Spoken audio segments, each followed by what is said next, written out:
Hello everyone, welcome back to YouTube channel Zip of Study. So in last video we have done work portion from work energy power unit. तो हमने सिर्फ work वाला जो portion है we have completed and now we'll discuss energy. अभी हम energy के बारे में बात करेंगे, जितना भी पूरा डिटेल में टॉपिक है एनर्जी के बारे में पढ़ेंगे कि क्या होती है।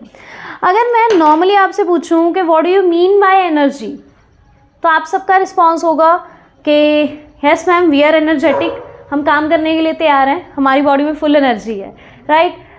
On the other side some will say कि नहीं मैम अभी हमारी एनर्जी लो है, हम पूरे थक चुके हैं पढ़ पढ़ के।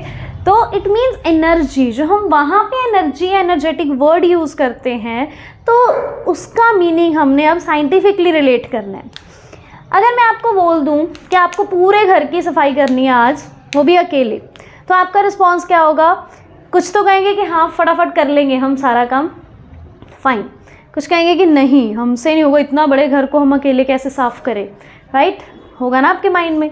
तो इसका मतलब एनर्जी का मतलब हो गया कि कोई पर्सन कितनी देर तक काम कर सकता है, राइट? वो उसकी बॉडी की एनर्जी बताएगा, क्योंकि एनर्जी कोई ऐसी क्वांटिटी नहीं है जिसको हम इजीली मेजर कर लें आराम से, है ना।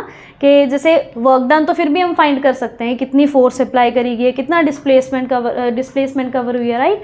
But energy is which is the capacity of doing work, कि आपकी बॉडी कितना काम कर सकती है वो आपकी बॉडी की एनर्जी के बारे में बताएगा, राइट। तो इट मीन्स इसकी सिंपल सी डेफिनेशन बनती है बहुत प्यारी सी, energy is the capacity of doing work. Okay, so ये हो गया एनर्जी की डेफिनेशन के बारे में। अब बात करते हैं एसआई यूनिट्स की। एनर्जी के जो एसआई यूनिट्स हैं दैट आर, देखो हमने वर्क के यूनिट्स पढ़े थे जूल, राइट। अब मैंने आपको यही बोल दिया कि जो एनर्जी है वो आपकी बॉडी में वर्क डन की फॉर्म में स्टोर है, ठीक है। मैं कितना काम कर रही हूँ सारा दिन वो मेरी बॉडी की एनर्जी बताएगा, ओके। जब मैं थक जाऊँगी सारा दिन काम करके, इट मीन्स उस टाइम मेरी एनर्जी बिल्कुल लो हो चुकी है, फाइन। तो energy and work, there is no difference between these two terms. तो इट मीन्स जो यूनिट हमने वर्क डन के पढ़े थे वही सेम एसआई यूनिट होंगे एनर्जी के। इट मीन्स इसके यूनिट भी क्या होंगे? जूल। ओके, सो ये हो गए इसके SI units, fine.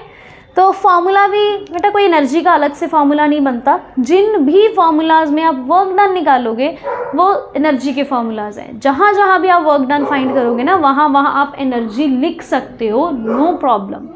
Okay, so यहाँ पे भी हम क्या करेंगे, जितनी भी इसकी डेरिवेशंस आएंगी ना एनर्जी टॉपिक में, तो वो सब में हम एनर्जी थोड़ी फाइंड करेंगे, हम वर्क डन फाइंड करेंगे। ओके, सो जब आप वर्क डन निकालोगे तो लास्ट में बस एक लाइन लिख देते हैं हम बहुत ही प्यारी सी कि this energy is stored in the form of work done. तो सिस्टम में जो एनर्जी स्टोर है वो in the form of work done store है, तो इस वजह से work done is equals to energy. तो जो भी डेरिवेशंस एनर्जी की वर्क की निकालेंगे वहाँ में हम लास्ट में जाके उसको एनर्जी का नेम दे देंगे। ओके, सो अब चलते हैं आगे टाइप्स ऑफ एनर्जी पे। एनर्जी बहुत सारे टाइप्स की होती है, okay. It exist in nature many types like mechanical energy, sound energy, wave energy, light energy, heat energy, nuclear energy. तो इन सब एनर्जीज़ में हमें नहीं घुसना इतना, हमें सिर्फ यहाँ पे फोकस करना है मैकेनिकल एनर्जी पे। तो हमारे सिलेबस में सिर्फ दो टाइप्स की एनर्जी की एक्सप्लेनेशन मांगी गई है जो +1 में है। फर्स्ट है kinetic energy, okay, and second is potential energy. तो ये दो एनर्जीज़ को हमने डिटेल में रीड आउट करना है और ये मैकेनिकल एनर्जी की टाइप्स हैं, ओके। तो इन दो एनर्जीज़ को हमने डिटेल में रीड आउट करना है, इनकी डेरिवेशंस वगैरह देखनी है सारी। वैसे काइनेटिक एनर्जी ज़्यादा इंपॉर्टेंट है, पोटेंशियल में ज़्यादा इंपॉर्टेंट नहीं है, बट हाँ क्वेश्चन वगैरह आ जाते हैं इसमें से भी, बट काइनेटिक एनर्जी ज़्यादा है। अब दोनों में डिफरेंस देखते हैं। काइनेटिक एनर्जी का मतलब क्या होता है? देखो, जब भी कोई बॉडी मोशन में है, ओके, जब भी कोई बॉडी मोशन में है मतलब जहाँ पे भी वेलोसिटी, एक्सेलरेशन, इन सब चीज़ों का रोल आएगा, वहाँ पे उस बॉडी में कौन सी एनर्जी पोजेस हो रही होगी? Kinetic energy. तो इट मीन्स जहाँ पे भी एनर्जी एग्जिस्ट करेगी ड्यू टू मोशन, ओके, वहाँ हम क्या कहेंगे कि इट दैट सिस्टम या body possesses kinetic energy, right. But potential का केस कहाँ आएगा, पोटेंशियल एनर्जी का, जहाँ पे भी बॉडी की पोजीशन की बात करी जाएगी, शेप की, साइज़ की, मतलब उसके कॉन्फ़िगरेशन की बात होगी जहाँ पे भी, तो वहाँ पे दैट सिस्टम और body possesses potential energy. Okay, so यहाँ पे मेन शेप, साइज़, पोजीशन, ठीक है, तो इन सब चीज़ों की वजह से जो बॉडी एनर्जी पोजेस करेगी that will B potential energy. Basic concepts याद रखने हैं। ओके, सो ये दो एनर्जी होती हैं, kinetic energy and potential energy, right. तो सबसे पहले बात करते हैं हम काइनेटिक एनर्जी की, कि काइनेटिक एनर्जी का फॉर्मूला क्या है, इसकी डेरिवेशन क्या होगी, तो पहले हम वो डिस्कस करेंगे। So let us start. Kinetic energy को मैं शॉर्ट फॉर्म में K डॉट E लिखूंगी। ओके, आपको ये नहीं लिखना, आपको पूरा काइनेटिक एनर्जी लिखना है यहाँ पे। ओके, यहाँ पे एक केस अज्यूम कर लो, सपोज कोई बॉडी है, जैसे मैंने पहले डायग्राम में समझाया था ना आपको वर्क एनर्जी वर्क वाले टॉपिक में। सपोज कोई बॉडी पहले यहाँ पे है, ओके, इसकी पहली पोजीशन है, यहाँ पे बॉडी रेस्ट पे है, तो रेस्ट पे होने का मतलब क्या हो गया, U इज 0 है। ओके, पहले वो रेस्ट पे है, फिर इसके ऊपर फोर्स अप्लाई कर दी गई, F force. I think board is visible to you all, हाँ विजिबल है। ओके जी, सो U 0 है यहाँ पे, ठीक है जी। अब बॉडी के ऊपर फोर्स अप्लाई करी है तो वो कोई डिस्प्लेसमेंट S कवर करेगी एंड फाइनली यहाँ पे पहुँच जाएगी। क्लियर, ये सेम वर्क डन वाला केस है, मैंने आपको वर्क डन वाले टॉपिक में भी करवाया था। ओके, सो ये हो गया। अब देखो आगे, अब हम स्टार्ट करते हैं, वर्क डन से ही शुरू करेंगे कि as we know work done is equals to force into displacement. Okay, मैंने सीधा Fs क्यों लिखा है यहाँ पे, बिकॉज बेसिकली इसका फार्मूला होता है F dot S vector, but we can see very clearly कि फोर्स और displacement are in same direction, तो थीटा विल बी 0। अगर यहाँ पे थीटा 0 है तो Fs cos 0 क्या आ जाएगा, W आ जाएगा हमारे पास Fs। Okay, and according to Newton second law of motion, F की वैल्यू होती है mass into acceleration. Okay, force की वैल्यू निकाल ली हमने मास इंटू एक्सेलरेशन करके। इस वैल्यू को यहाँ पे सब्स्टिट्यूट कर दो तो आपके पास W की वैल्यू आ जाएगी MAS। क्लियर, बिल्कुल सिंपल से स्टेप्स हैं, कोई इतनी मुश्किल डेरिवेशन नहीं है कि आपको समझना है कि क्या चल रहा है यहाँ पे, है ना। बहुत सिंपल सा कॉन्सेप्ट उठाया हमने वर्क का, क्योंकि एनर्जी फाइंड करनी है तो शुरुआत वर्क डन से ही करनी पड़ेगी, बिकॉज एनर्जी और work are similar things. Work done से शुरुआत करी, वर्क डन के अंदर फोर्स और डिस्प्लेसमेंट दो टर्म्स आ गई। फोर्स तो हमें पता ही है यहाँ पे न्यूटन सेकेंड लॉ के अकॉर्डिंग M में होता है, उसकी वैल्यू मैंने यहाँ सब्स्टिट्यूट करके ये टर्म निकाल ली MAS। Okay, now according to equation of motion, अब हम यहाँ पे इक्वेशन ऑफ मोशन उठाएंगे। इक्वेशन ऑफ मोशन हमने कौन सी लेनी है, this one, v square minus u square equals to 2as।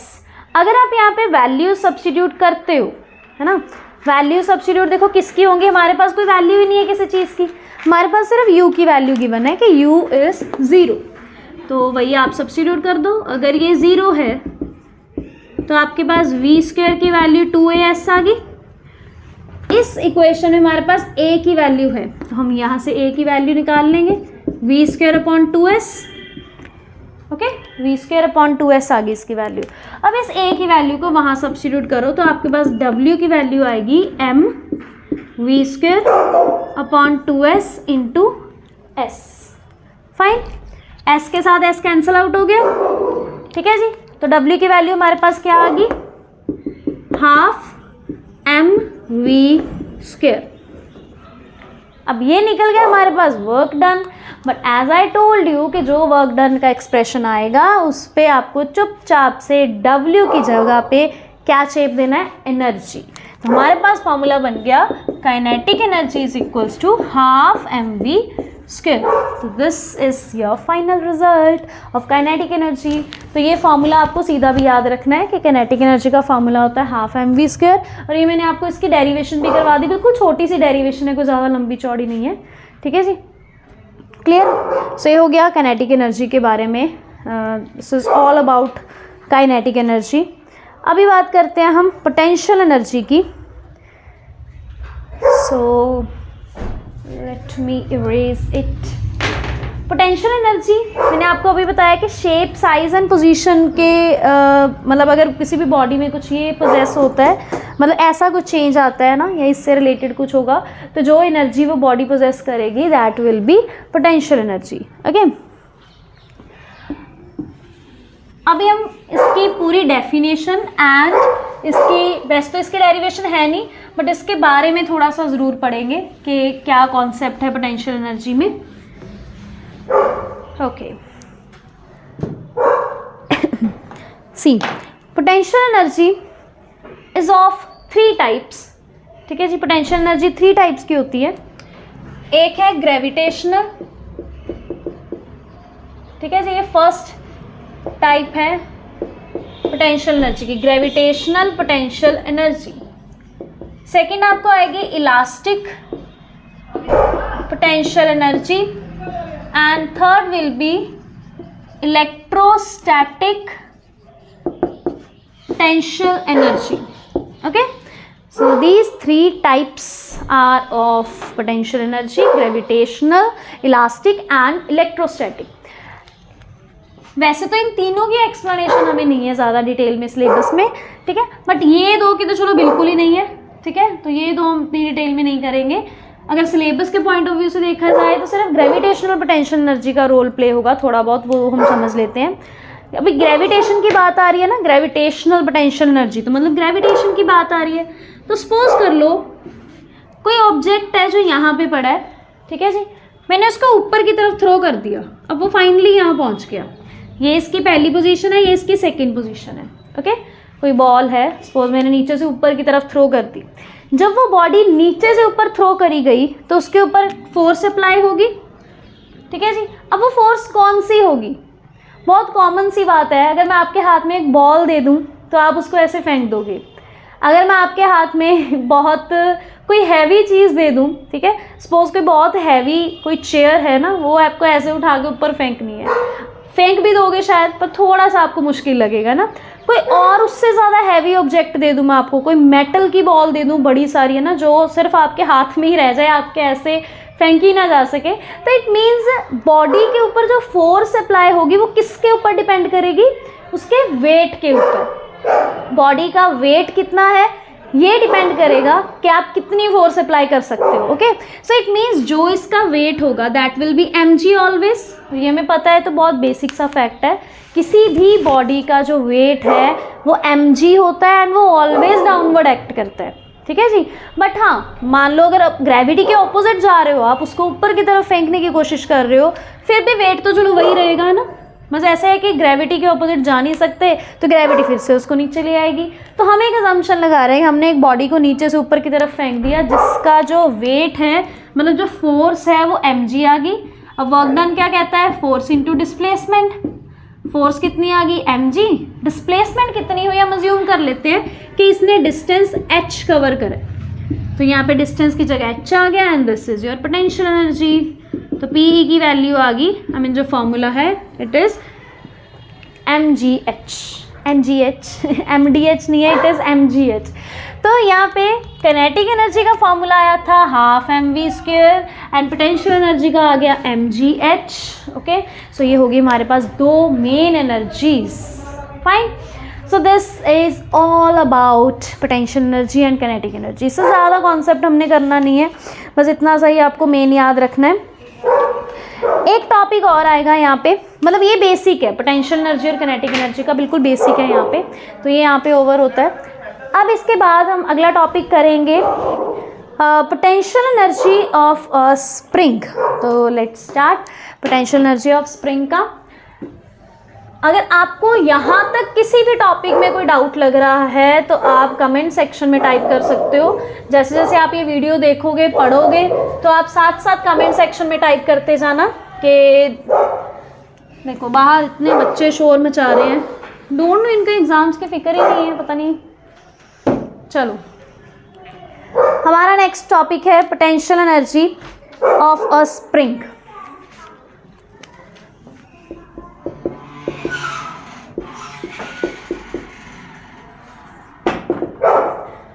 यहाँ से ना एक बहुत कॉमन सा पॉइंट पढ़ना है हमने, बहुत एक ईजी सा और इम्पॉर्टेंट पॉइंट पढ़ना है। सपोज कर लो कोई बॉडी मैंने यहाँ पे स्प्रिंग के साथ फिक्स करी हुई है, ठीक है जी, स्प्रिंग को वहाँ पे वॉल के साथ टाई कर दिया, मतलब कहीं पे भी, यहाँ पे वो बॉडी पड़ी है। अब अगर मैं यहाँ पे फोर्स अप्लाई करूँ, मैं इस स्प्रिंग को इधर वाली साइड खींचूँ, इस बॉडी को, है ना, तो जब आप इसको खींचोगे तो स्प्रिंग भी स्ट्रेच हो जाएगा और अब बॉडी की पोजीशन यहाँ पे आ जाएगी, है ना। अगर फिर से आप फोर्स अप्लाई करते हो तो बॉडी क्या हो जाएगी, और ज़्यादा डिस्प्लेस हो जाएगी अब, है ना, स्प्रिंग और ज़्यादा स्ट्रेच हो जाएगा तो बॉडी और डिस्प्लेस होगी। हाँ, मेरी बॉडी का साइज़ भी साथ साथ बड़ा होता जा रहा है, यहाँ पे छोटी थी, बड़ी होगी, फिर से बड़ा हो गया ऑब्जेक्ट, ऐसा नहीं होता, ऑब्जेक्ट वही रहेगा, ठीक है जी। सो ये कुछ ऐसा केस है कि when we apply force on spring, जब आप स्प्रिंग के ऊपर कोई ऑब्जेक्ट टाई करके फोर्स अप्लाई करते हो ना तो स्प्रिंग स्ट्रेच हो जाता है, बट जैसे ही आप ये यहाँ पे जो आपने फोर्स अप्लाई करी है, आपने स्प्रिंग को खींच रखा है, जैसे ही आप उसको छोड़ोगे वो क्या हो जाएगा, सारा स्प्रिंग वापस अपनी ओरिजिनल पोजीशन पे चला जाएगा जहाँ पे वो था। तो it means there is a force, okay, वहाँ पे एक फोर्स एग्जिस्ट कर रही है जो उसको वापस अपनी जगह पे खींच रही है। अदरवाइज हमने तो पूरी फोर्स लगा के उसको खींचा हुआ था इधर वाली साइड, लेकिन जैसे ही वो फोर्स छोड़ी गई तो स्प्रिंग के अंदर एक फोर्स एग्जिस्ट कर रही थी जो उसको अपनी तरफ, उसकी ओरिजिनल पोजीशन की तरफ खींचने का काम कर रही थी, and that force is known as restoring force. तो मान लो रीस्टोरिंग फोर्स को मैंने F कंसिडर करा है, ठीक है, एंड जो मैंने फोर्स अप्लाई करी थी उसको मैंने स्मॉल f कंसिडर कर लिया, ओके जी। एंड सपोज कर लेते हैं कि जो डिस्प्लेसमेंट हुई है ओरिजिनल पोजीशन से, है ना, यहाँ तक, तो ओरिजिनल पोजीशन से यहाँ तक की जो डिस्प्लेसमेंट है वो x है, s है, d है, कुछ भी ले सकते हो आप, डजंट मैटर। तो यहाँ पे ये पता चल गया कि जो रीस्टोरिंग फोर्स है वो किसके प्रोपोर्शनल होगी, जितनी डिस्प्लेसमेंट होगी, है ना।